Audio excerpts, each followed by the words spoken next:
Да ги погледнеме кратките најави за денешните настани. Разрешени дилемите околу стартот на спортските паралелки.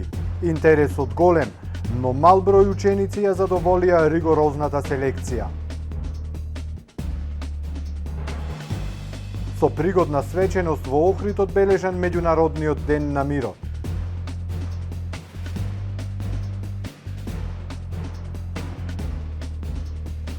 Абас Цановски со автентични записи од минатото.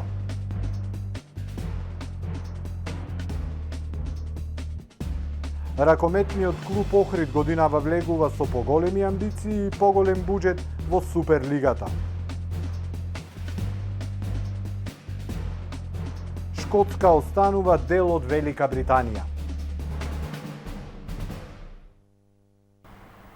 Пред да започнеме со најавените содржини, да ја погледнеме временската прогноза. Данкат ви донесува метео на ТВМ.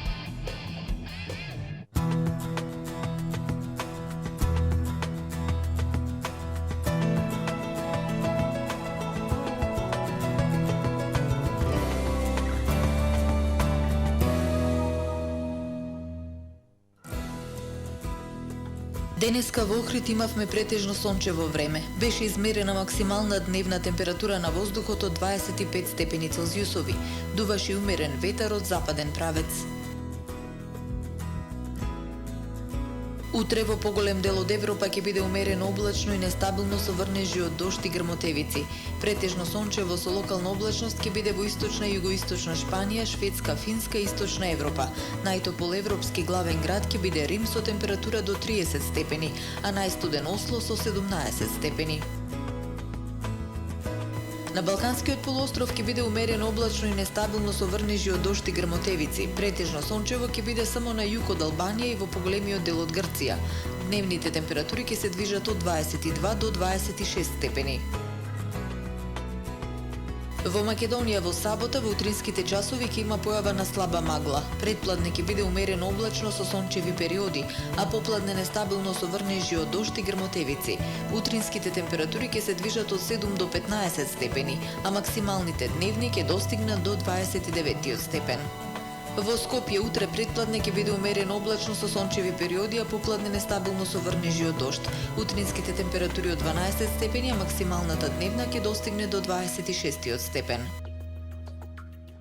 Во Охрид во сабота предпладне ќе биде умерено облачно со сончеви периоди, попладне нестабилно со врнежи од дожд и грмотевици. Ќе дува умерен југозападен ветар. Утринските температури од 10 степени, а максималната дневна ќе достигне до 24 степен. Претежно сончево време најавуваат метеоролозите за во недела со максимална температура до 26 степен. Слично време не очекува и во понеделник, додека пак од вторник може не патна дневната температура до 18 степени.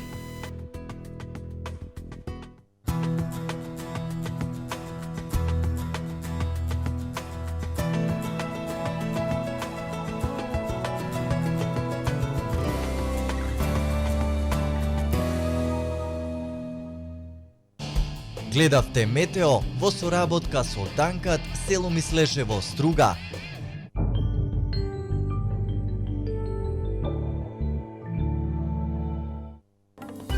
Прекрасната природа е главниот влог во алтернативните форми на туризам.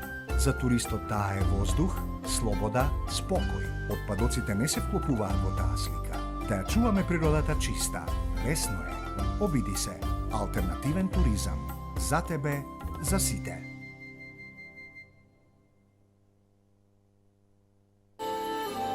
Парк Голден Бич. Спој на природната убавина и модерниот дизајн. Допир на луксус во доминантно бела боја покрај езерското синило. Прекрасна атмосфера, коктел, бар, базен со джакузи, слободен влез.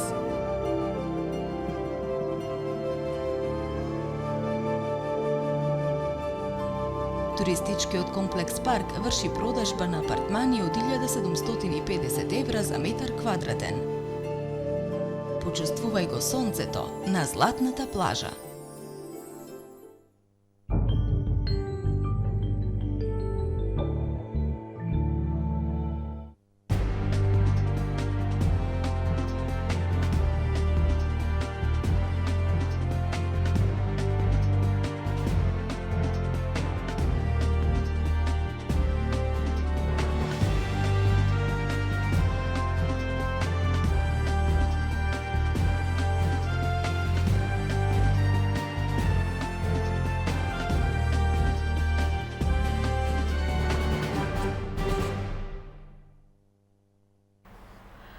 Добар ден. Прво издание на Дневникот на ТВМ. Во Охрид денес одбележан Меѓународниот ден на мирот. Во чест на овој светски празник, Сојузот на борците на Охрид и Дебрца, заедно со локалната самоуправа од Охрид, денес го организира Маршот на мирот покрај кеот на езерото. Животот во мир е придобивка која никако не треба да ја сваќаме здраво за готово. Денес, во пресрет на Меѓународниот ден на мирот, Сојузот на борците на Охрид и Дебрца заедно со локалната самоуправа од Охрид го организираа Маршот на мирот покрај кеот на езерото. Гоце Ѓоргиевски, председател на Охридскиот сојуз на борците на Народно-ослободителната војна на Македонија, истакна дека правото на мир е од огромна важност, особено во денешно време, кога гледаме како насилството се шири низ светот.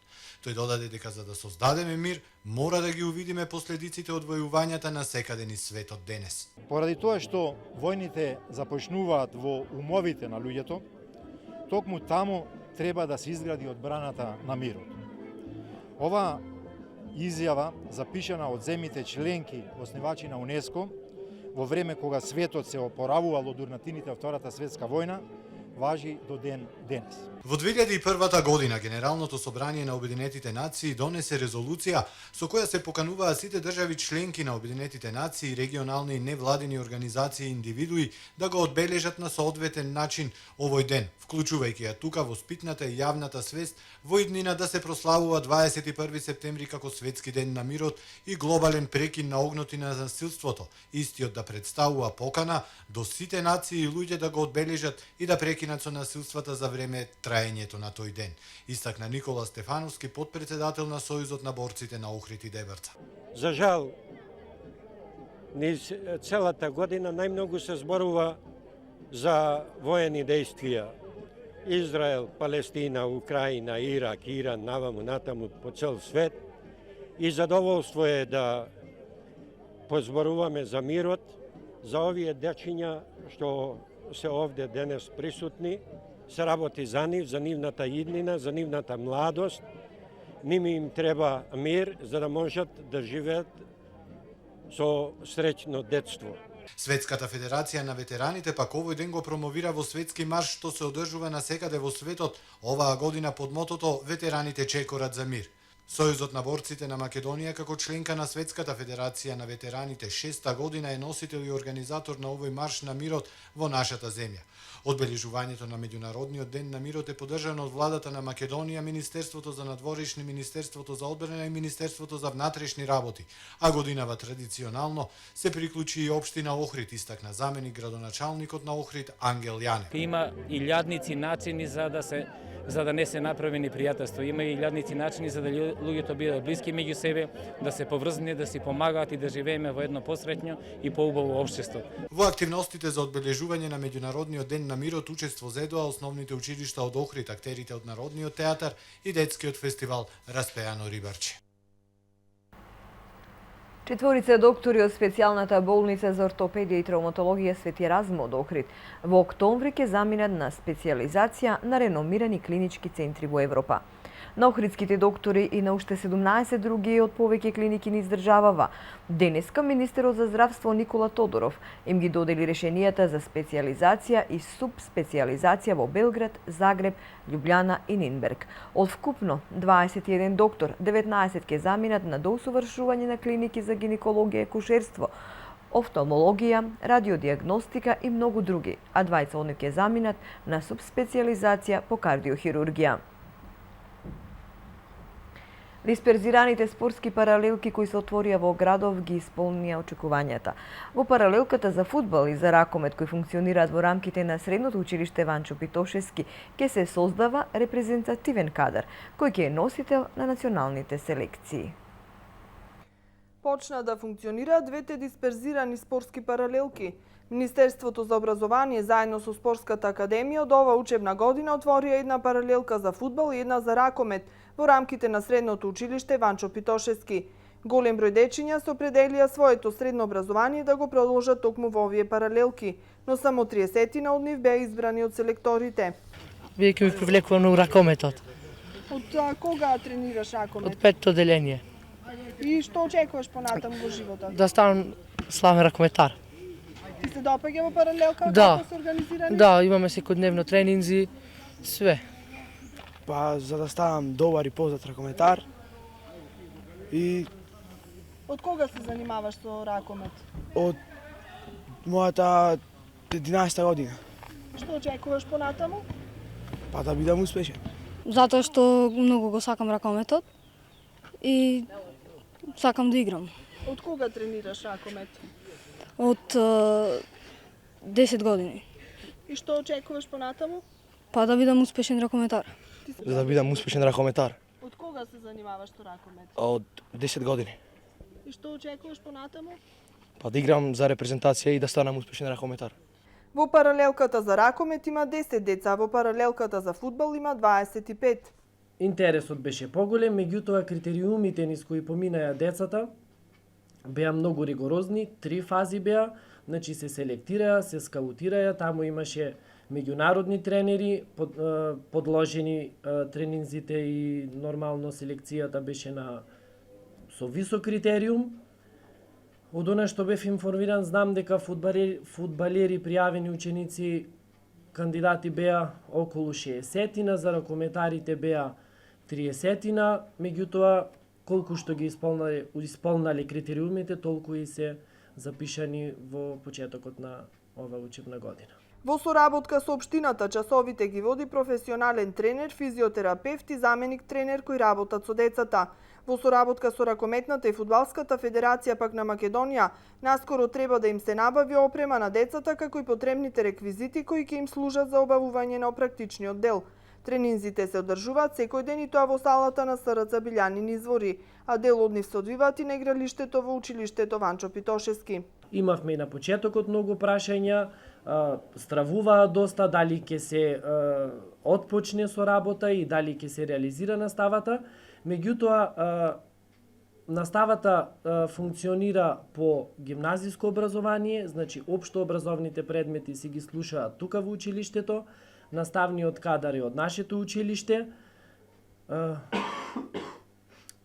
Работат, значи, според новиот наставен план за спортска гимназија, имаат општо образовни предмети, меѓу кои македонски јазик и литература, математика, англиски, информатика и историја и стручните предмети кои им се во функција на спортот. Инаку наредната година планирано е да се отворат уште 2 паралелки, едната за тенис и една за кошарка. На ваков начин на голема врата ќе се врати спортот меѓу младите, вели Божиновски, и додава дека во спортските паралелки ќе се создава репрезентативен кадар кој ќе е носител на националните селекции. Ракометниот клуб Охрид 2013 ова година влегува со поголеми амбиции и со поголем буџет. Од управата на клубот очекуваат охридскиот тим да биде дел од елитниот македонски ракомет, како што изјави председателот на клубот Димитар Спасевски. Ракометниот клуб Охрид 2013 на само еден ден пред почетокот на ракометната Суперлига за мажи подготвен е за успешен старт. Димитар Спасевски, председателот на клубот во име на управниот одбор, кажа дека главната цел минатата година била остварена, односно обезбедиле опстанок на клубот во рамки на Суперлигата. Ракометниот клуб РК Охрид 2013 АД оваа година влегува со поголеми амбиции од минатата година. Како резултат на тоа е зголемен и буџетот од страна на локалната самоуправа и бизнис заедницата кои што го поддржуваат клубот. Секако тука, уште на самиот почеток, сакам да истакнам голема благодарност до градоначалникот Бакрачевски и локалната самоуправа и секако до сите оние приватни компании од Охрид кои што веруваат во нас и со своите финансиски средства овозможуваат развој на ракометот во Охрид. Ракометарите на утрешниот надпревар во Прилеп одат добро подготвени, вели тренерот на ракометниот клуб Горан Андоновски. Додава дека за тоа им биле обезбедени оптимални услови, спортска сала, теретара, тартан стаза на спортско-рекреативниот центар Билјанин извори. Андоновски нагласува дека годинава настапуваат со една пореспектабилна екипа, зашто довеле играчи со кои очекуваат да биде подигнато нивото на нивната игра. Минатата година го остваривме тоа што се бараше од нас. Дури не завршивме со борба за опстанок, но на средината табелата, на крајот бевме официјално 6-то место во Суперлигата. Ова година се надеваме дека ќе бидеме некое скалило погоре. Сигурно голема желба моја, како и на управата на клубот, е да успееме да одиме погоре барем 2 места, да стигнеме до тоа четврто место во лигата, што би допринело некаде во март-април месец постојани гости во нашиот град да бидат Ен Вардар и Металург и да гледаме европски утакмици. Андоновски потенцира дека се во голема позитива бидејќи напорно тренирале и немале повреден играч. 10 ракометари кои играат во првата екипа се од Охридско-Струшкиот регион, млади деца на возраст од 23 до 24 години. Управниот одбор на ракометниот клуб донесе одлука во однос на цената на влезниците. Прв пат годинава ракометниот клуб Охрид ќе може да се следи со годишна карта, која за сите надпревари ќе чини 400 денари и од понеделник ќе биде пуштена во продажба, додека пак поединечно за секој надпревар влезниците ќе чинат 30 денари. Под налетот на носталгијата од минатото време настанале 3 нови книги. Сите мои песни, Струшката чаршија е снафите песната и Низвиорот на животот од авторот Абас Цановски.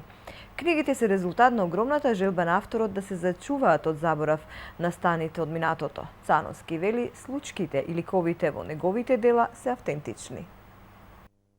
Носталгијата по едно минато време влијаела стружаницот Абас Цановски да ги напише 3 нови книги. Сите мои песни, Струшката чаршија и снафите песната и Низвиорот на животот.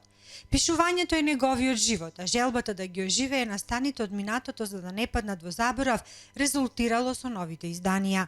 Секоја од 3 книги има свое значење и кажување за секое време, вели авторот. Се задажувам на некои настани вистина кои биде актуелни во тоа време и вистина која кажувале за нешто кое што одминало веќе, кое денес како да речеме ова свашувачка и свадбени обичаи кај осниваните во Охрид кои веќе се отпаднати, а на насторната страна има ставено кај се бричи зид кој денеска ретко го прават со оглед дека свадбите ги прават сега во хотел и така да се модерни свадби, западни свадби и така да, накратко речено, со кои пари се раниме и со тоа и го прикажуваме. Меѓутоа, времето кога било порано што го пишувам јас, не бил Западот присутен толку што е денеска. Меѓутоа, сме оделе на гурбета, ама сме оделе во наши простори. Не пишувам шум, туку песни од кои се дознава за животот во минатото време, раскажува Цановски.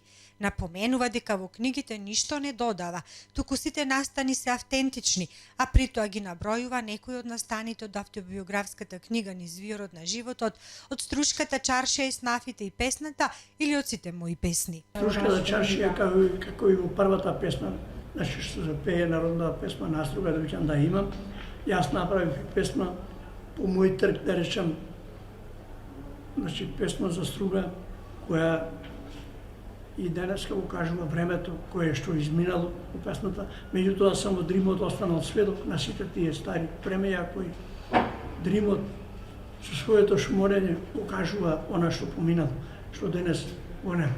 Абас Цановски е автор на уште 5 други книги во кои доминираат настаните од минатото. Автор е на песната Кога тргнав цветово тугина, која е обнародена и испеана покрај на македонски и на бугарски и влашки. Филмот Добалчак на режисерот Столе Попов е македонски кандидат за престижната награда Оскар за 2015 година во категоријата филмови од неанглиско говорно подрачје, одлучи Комисијата на Друштвото на филмски работници на Македонија. Добалчак е романтична љубовна приказна во која вечната македонска кауза за сопствен идентитет и самостојност е видена од агол на строга индивидуалност лишена од каква било идеологизација. Сценариото го напиша Горан Стефановски, а улогите ги толкуваат Сашко Коцев, Интри Шрај, Мартин Јордановски, Тони Михајловски, Мики Манојловиќ, Никола Ристановски и други. Снимањето на филмот започна во мај 2012 година, а филмот е сниман на локации во Битола, Скопје, Охрид, Демирхисар, Штип и Прилеп. Инаку, овој филм важи за најскапиот филм во македонската кинематографија, чиј буџет изнесува 3,6 милиони евра, од кои 2,5 милиони ги обезбеди владата, а 500.000 евра обезбеди Филмскиот фонд на Македонија. Премиерно беше прикажан на 14 септември во рамки на фестивалот на филмската камера Браќа Манаки во Битола. Абе, ова да ти било у бајнија, бате, белја. Ти кажи не?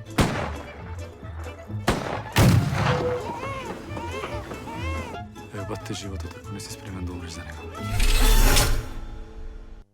А повеќе за тоа како измина годинешното 35-то издание на фестивалот на филмска камера браќа Манаки во Битола, ќе имате можност да дознаете во специјалната емисија посветена на фестивалот, која ја подготви Ѓоко Симјановски, а ќе емитуваме вечера на програмата на ТВМ во 21 часот. Во продолжение на дневникот, погледнете ги вестите од светот. Шкотска останува дел од Обединетото кралство, покажуваат првичните резултати од вчерашниот судбоносен ден за шотландјаните. Кралството, но и Европа, со излезност од 86%, дури 55,42, се изјасниле против одцепувањето од Велика Британија. Пресудни беа гласовите на Единбург, во кој унионистите победија, додека во Глазгов мнозинството гласаше за. Лидерот на кампањата за независност и премиер на Шкотска Алекс Салмонд го призна поразот и ги повика граѓаните да ја прифатат демократската одлука на народот, но го повика и премиерот на Британија да ги одржи своите ветувања за поголема автономија на Шкотска. Лидерот на кампањата "Подобро ни е заедно", Алистер Дарлинг, рече дека ова е значаен резултат за Шкотска, но и за Велика Британија во целина. По резултатите, честитки и од британскиот премиер Дейвид Камерон. Сега имаме шанса да го смениме начинот на кој функционираат британците и да одиме кон подобро, изјави премиерот. Председателот на Европската комисија Жозе Мануел Баросо оцени дека шкотското отфрлање на независноста од Обединетото кралство ќе помогне во градењето на обединета, отворена и силна Европска унија. Тој најави дека комисијата ќе продолжи да се ангажира во диалогот со шкотската влада во областите кои се под нејзина надлежност, како вработувањето и животната средина. Председателот на Европскиот совет Херман Ван Ромпуј, поздравувајќи ја одлуката на Шкотска, наведува дека Велика Британија останува важна членка на Европската унија. Француски борбени авиони го извршиле првиот напад против милитантите на Исламската држава во Ирак. Кабинетот на председателот Франсоа Оланд наведува дека при нападот целосно била уништена позиција за логистичка поддршка на исламските милитанти на североисток на Ирак. Исто така се најавува дека слични напади ќе бидат изведени и во наредните денови. Франција е првата земја која им се приклучи на Соединетите држави во воздушните напади против милитантите на Исламската држава. Американскиот председател Барак Обама во Белата куќа синоќа се сретна со украинскиот председател Петро Порошенко. Зборувајќи во овалната соба по состанокот, Обама ја осуди како што ја нарече руската агресија прво на Крим и неодамна во делови од источна Украина. Обама наведе дека Соединетите американски држави ќе обезбедат $46 милиони во неубиствена опрема за украинската војска која се бори со проруските бунтовници. Двајцата председатели дискутирале и за енергетски прашања и за американскиот тим кој во Украина ќе отпатува следната недела за да ја оцени ситуацијата и потребите на земјата во пресрет на зимската сезона. 7 здравствени работници и 3 новинари биле убиени во Гвинеја каде учествувале во кампањата за едукација на локалното население за борба против еболата. Премиерот на Гвинеја Мохамед Саид Фофан истакнал дека голем дел од жителите кои живеат во селските подрачја во оваа земја реагирале со страф и паника кога доаѓале луѓе од страна во рамки на кампањата за здравствена едукација, а имало и случаи на напади врз клиниките. Ова беше се во денешниот дневник. Ви благодарам за вниманието. Пријатно.